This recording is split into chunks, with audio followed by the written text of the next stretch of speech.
Cordial saludo, estimados estudiantes. Hoy vamos a ver lo que son algoritmos y diagramas de flujo correspondientes a la unidad número 4 de computación. Definamos lo que son algoritmos. Es una serie de pasos finitos y ordenados lógicamente para la resolución de un problema. Entonces tenemos de que en un algoritmo hay un principio y un final, lo que indica que es finito, y lleva un orden específico. Y nos sirve para resolver problemas. Su nombre se remonta al famoso matemático árabe Al-Khwarizmi, uno de los grandes matemáticos que existió, y en honor a él, de ahí proviene la palabra algoritmo. Un algoritmo correcto es aquel que da solución a la problemática planteada por el programador. Si tenemos una meta y llegamos a la meta luego de resolver el algoritmo, es porque el algoritmo es correcto. En caso contrario, hay que revisar dónde está la problemática. Entre sus características está el ser finito, ya hablamos de eso. Robusto, quiere decir que ante cualquier eventualidad por parte del usuario el programa debe responder. Definido y preciso, es decir, debe ir con un objetivo concreto. Existen los algoritmos cualitativos y cuantitativos, de los cuales hablaremos más adelante. Y los algoritmos despiertan la pasión por resolver problemas y aumenta la capacidad de análisis y síntesis del individuo. Hablemos de los algoritmos cualitativos, que es aquel en el cual se describe una serie de acciones ejecutadas para un fin determinado. En este caso, vamos a tener son como actividades diarias. Y para un ejemplo tenemos acá realizar el algoritmo para preparar una taza de arroz. ¿Bien?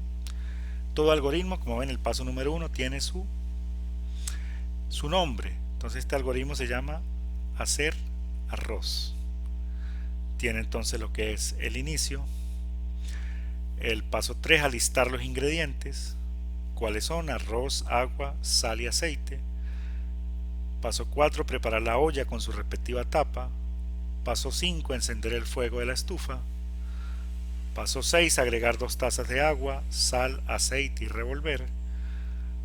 Paso 7, agregar una taza de arroz, revolver y tapar. Al empezar a hervir, bajar fuego a mínimo. Noveno paso, verificar la vaporización del agua y la textura del arroz. Si eso es correcto, en el paso 10, apagar la estufa y fin. Bien, tenemos entonces lo que es el algoritmo para preparar una taza de arroz básica. Bien, habrán otros estilos, bien, en la cual primero se coloca el arroz, se hace un sofrito, entre otras cosas, bien. Pero entonces esta es uno de los tantos algoritmos que existen para preparar una taza de arroz. Entonces, algo muy importante en la definición de un algoritmo: el algoritmo no es único. Bien, sí, pueden existir n soluciones para un problema. Mientras que un algoritmo cuantitativo es aquel en el cual se evidencian cálculos matemáticos y o decisiones lógicas en los pasos para el logro de la o las soluciones. Bien, entonces, para el caso tenemos realizar el algoritmo para calcular el salario de un empleado determinado por el número de horas laboradas y el pago por cada una. Bien, empezamos con el nombre del algoritmo.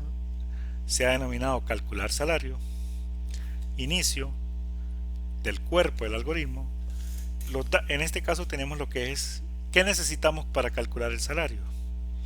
Entonces ahí nos dicen número de horas laboradas y el pago por cada una. Entonces se ha llamado en la instrucción leer horas y pago. Bien, en este caso el algoritmo se ha realizado de manera libre. Más adelante veremos cómo realizarlos de manera más exhaustiva, de acuerdo a programas pseudointérpretes como el PSI. Bien, pero trabajaremos más que todo con el diagrama de flujo. Entonces, leer, horas y pago. Cuando aparezca la palabra leer, son datos de entrada. Entonces necesitamos las horas y pagos. Calcular, la palabra calcular implica que va a haber una operación matemática. Entonces, salario igual, una asignación, horas por pago. ¿Bien? Las horas que trabajó el individuo por el pago por cada hora. Y finalmente tiene que producir una salida. Escribir el salario. Bien, entonces todo algoritmo tiene una entrada, en este caso horas y pago, un proceso que es el cálculo del salario, salario igual a horas por pago, y una salida que es lo que nos están pidiendo, en este caso el escribir salario, y fin del algoritmo. Bien, pasemos a lo que es los elementos de un algoritmo. Como ven, ahí utilizamos lo que es las palabras salario, horas y pago. Eso se llama un identificador. Es un nombre asignado a una variable, constante, función o un tipo de dato. Pero hay unas características que debe cumplir este identificador. Debe ser único, así como la cédula es única en cada país, DNI, pasaporte, dependiendo de dónde se encuentre. No coincidir con palabras reservadas del lenguaje de programación. Por ejemplo, una clásica en los lenguajes es la condición, el si, que es if. Entonces no podemos llamar a una variable if porque es una palabra reservada del lenguaje. Debe empezar con una letra o el carácter underscore, es decir, el carácter de subrayado. Debe ser explícito, esto quiere decir que bastante corto, y correlacional a la acción. Correlacional a la acción implica de que si vamos a tener la acción, por decir algo de calcular el salario, no podemos llamar a la variable medida, ¿no?, sino salario. Si estamos calculando una distancia, la variable se puede llamar distancia, o d, como se aplica en física, ¿no? Pero no podemos desviarla, ¿cierto?, llamando a la distancia, por decir algo, amperio, ¿bien?, lo cual es ilógico, ¿no? Entonces todo debe seguir una secuencia lógica. Ejemplos de identificadores correctos: en mayúscula ahí aparece pi, que se refiere al número irracional 3.141592. Salario, para identificar el sueldo de un empleado. Nombre, para indicar el nombre de una persona. N, para indicar una cantidad, muy usado en ciclos repetitivos. ¿Bien? Peso, para indicar el peso de una persona. ¿Bien? Son nombres válidos de identificadores. Ahora, dentro de esos identificadores tenemos lo que es una variable y una constante. Vamos a ver qué es cada uno y la diferencia entre ellos. Una variable, pues todo identificador que muta su valor en el transcurso del programa. Quiere decir, por ejemplo, si hablamos del salario, no todas las personas ganan igual, eso se lo convierte en una variable. Bien, si estamos en el caso de una empresa, pues hay que leer los salarios de cada empleado. También se refiere a valores no estándares. Ejemplo, el peso, la estatura, sueldo, la tensión arterial, ganancia, longitud. Todo eso son variables. Mientras tanto que la constante es todo identificador cuyo valor no cambia en el transcurso del programa. Y se refiere a valores preestablecidos. Ejemplo, el número irracional pi, la constante de Euler, el número de Euler 2.71. El IVA es una constante dependiendo del país donde se encuentre. Y si estamos en física, por ejemplo, la K, constante dieléctrica. Continuando con los elementos de un algoritmo, tenemos lo que son los operadores. Existen 4 tipos: aritméticos, relacionales, lógicos y de asignación. Los aritméticos, pues, son los empleados para realizar cálculos matemáticos. Tenemos lo que es la suma, resta, multiplicación, que usaremos el asterisco, la división, el slash, el residuo, el porcentaje y el doble asterisco para la potencia. Operadores relacionales empleados para realizar comparaciones: mayor que, mayor o igual que. Recuerde, tenemos que separar el mayor y el igual porque en los lenguajes así son dos caracteres diferentes. No es como cuando nosotros escribimos que podemos abreviar el mayor igual tranquilamente. No, aquí tenemos que detallarlo aparte. Menor que, menor igual que. Y el operador de diferente, vemos que tiene el diferente que conocemos, el signo de exclamación igual, eso también significa diferente. Menor y mayor también significa diferente. Mientras que en una comparación, el exactamente igual se usa igual o doble igual, y en algunos lenguajes también para indicar que es idéntico se usa el triple igual. Entonces, dependiendo en el lenguaje en el que estemos enmarcados. Los operadores lógicos son para realizar decisiones lógicas y encontrar el valor de verdad. Tenemos el i, que es and, ampersand o doble ampersand, el o, or, barra o doble barra, y la negación, que es not, signo de exclamación cerrando, o la negación en matemática discreta, que la tenemos de esa manera, ¿no? Mientras que el operador de asignación es usado para darle valor a una variable constante o expresión. Entonces tenemos el signo del igual o la flecha hacia la izquierda, indicando que el valor que está en la derecha se le va a asignar a la variable que está a la izquierda. Ahora, ¿qué es una expresión? Es una combinación de variables constantes, valores constantes, operadores y funciones especiales que en cada momento, al evaluarla, tiene un valor concreto.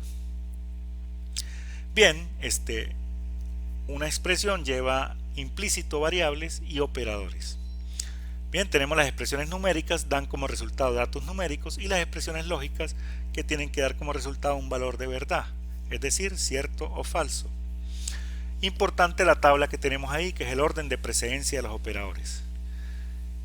Es decir, es como el nivel. Eso indica que cuando encontramos operadores es lo primero que se va a ejecutar de arriba hacia abajo. Entonces, mayor precedencia la tiene el paréntesis, los operadores de aditivos y de decremento, que es el más y el menos, que cuando lo veamos eso lo que quiere es, por ejemplo, la variable igual a la variable más 1, la variable igual a la variable menos 1. ¿Bien? La asociatividad siempre será de izquierda a derecha, haremos los cálculos. Mientras que para el operador de potenciación será de derecha a izquierda, y suena lógico porque tenemos que ver quién es el exponente, la base, y calculamos esa potencia. Luego sigue el producto, la división y el resto. Ellos lo evaluaremos de izquierda a derecha. Posteriormente sigue la suma y la resta. Luego los operadores relacionales. Luego el operador lógico y. Luego el o. Y finalmente el operador de asignación, que es de derecha a izquierda. Bien, todo lo que esté en la derecha se va a asignar a la variable que esté en la izquierda. Tenemos entonces dos pequeños ejemplos para ilustrar cómo realiza, digamos, una calculadora normal, pero en este caso que la calculadora, recuerde que es una computadora sencilla, pero cómo realiza este cálculo nuestro ordenador. Tenemos entonces el caso 16 más 14 por 2 entre 3 más paréntesis 2 menos 5 por 3, cerramos paréntesis por 2. Entonces vemos que lo primero que hay que ver es separar en términos.